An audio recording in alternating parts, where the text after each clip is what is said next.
भारत में मराठा समुदाय विभिन्न सामाजिक आर्थिक नुकसानों का सामना करते हुए ऐतिहासिक रूप से हाशिए पर रहा है। इस मुद्दे को हल करने के प्रयास में महाराष्ट्र राज्य सरकार ने आरक्षण लागू किया। सरकारी नौकरियों और शैक्षणिक संस्थानों में मराठों के लिए 16% कोटा प्रदान करने वाली नीति। हालांकि इस नीति को कानूनी चुनौतियों का सामना करना पड़ा, जिसके कारण अदालती लड़ाइयों और सार्वजनिक बहसों की एक श्रृंखला शुरू हुई। यहाँ तक कि जाति आधारित आरक्षण भी है। दृष्टिहीनों द्वारा दी जाने वाली प्रतियोगी परीक्षाओं में प्रतियोगी परीक्षा का चयन पूरी तरह से आरक्षण के आधार पर नहीं बल्कि व्यक्ति विशेष के अंकों और क्षमताओं पर आधारित होना चाहिए। इसके कारण विकलांग व्यक्तियों को प्रतिभाशाली होने पर भी समस्याओं का सामना करना पड़ रहा है। मराठों के लिए आरक्षण नीति 2018 में एक सरकारी अध्यादेश के माध्यम से पेश की गई थी। इसका उद्देश्य समुदाय को सामाजिक और आर्थिक रूप से ऊपर उठाना था, उन्हें शिक्षा के अवसर प्रदान करें और रोजगार नीति को चुनौती दी गई। विभिन्न समूहों द्वारा अदालत में बहस करते हुए इसने संवैधानिक सिद्धांत का उल्लंघन किया है। समान व्यवहार और यह उससे अधिक हो गया। अनुमेय 50% द्वारा निर्धारित आरक्षण सीमा।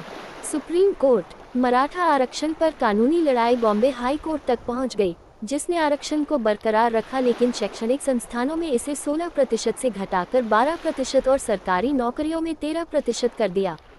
अदालत ने सरकार को पिछड़ेपन पर एक व्यापक अध्ययन करने का भी निर्देश दिया। मराठा समुदाय के साथ साथ शैक्षणिक संस्थानों और सरकारी नौकरियों में भी इसका प्रतिनिधित्व है। सरकार ने अध्ययन करने के लिए राज्य पिछड़ा वर्ग आयोग का गठन किया। आयोग ने मराठा समुदाय के भीतर शिक्षा, रोजगार और गरीबी के स्तर जैसे विभिन्न सामाजिक आर्थिक संकेतकों पर डेटा एकत्र किया। आयोग द्वारा प्रस्तुत रिपोर्ट में मराठों को होने वाले नुकसान पर प्रकाश डाला गया, लेकिन अन्य समुदायों को भी स्वीकार किया गया। ओबीसी, अन्य पिछड़ा वर्ग समेत अन्य को भी इसी तरह की चुनौतियों का सामना करना पड़ा। आयोग की रिपोर्ट एक नए कानून मराठा आरक्षण अधिनियम का आधार बनी, जिसे नवंबर 2018 में महाराष्ट्र विधानसभा द्वारा पारित किया गया था। इस अधिनियम ने सरकारी नौकरियों और शैक्षणिक संस्थानों में मराठों के लिए 15% आरक्षण प्रदान किया। हालांकि इस कानून को भी कानूनी चुनौतियों का सामना करना पड़ा। मराठा आरक्षण अधिनियम के खिलाफ भारत के सर्वोच्च न्यायालय में कई याचिकाएं दायर की गईं, जिसमें तर्क दिया गया कि यह समान व्यवहार के सिद्धांत का उल्लंघन करता है और 50% आरक्षण की संवैधानिक सीमा को पार करता है।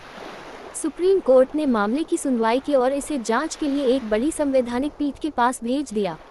फिलहाल फैसला बड़ी बेंच के पास लंबित है। मराठा आरक्षण के आलोचकों का तर्क है कि यह जाति और समुदाय के आधार पर आरक्षण की व्यवस्था को कायम रखता है, जो समाज को सामाजिक आधार पर विभाजित करता है। उनका तर्क है कि आरक्षण पहचान कारकों के बजाय आर्थिक मानदंडों पर आधारित होना चाहिए। उनका ये भी तर्क है कि आरक्षण नीति सुप्रीम कोर्ट द्वारा निर्धारित 50% की सीमा से अधिक नहीं होनी चाहिए। दूसरी ओर मराठा आरक्षण के समर्थकों का तर्क है कि यह समुदाय द्वारा सामना किए गए ऐतिहासिक अन्याय को संबोधित करने की दिशा में एक आवश्यक कदम है। वे मराठों द्वारा सामना किए गए सामाजिक आर्थिक नुकसान और उन्हें शिक्षा और रोजगार के समान अवसर प्रदान करने की आवश्यकता पर प्रकाश डालते हैं। उनका मानना है कि आरक्षण सामाजिक न्याय और सशक्तिकरण का एक उपकरण है। निष्कर्षतः मराठा आरक्षण नीति गहन बहस और कानूनी लड़ाई का विषय रही है। जबकि सरकार का लक्ष्य आरक्षण के माध्यम से मराठा समुदाय का उत्थान करना है, विरोधियों का तर्क है कि जाति और समुदाय के आधार पर आरक्षण भेदभाव को कायम रखता है। इस मामले पर सुप्रीम कोर्ट के फैसले का भारत में मराठा समुदाय और आरक्षण नीतियों दोनों पर दूरगामी प्रभाव पड़ेगा। यदि आप सहमत हैं तो कृपया साझा करें। नी नोट्स के साथ बनाया गया।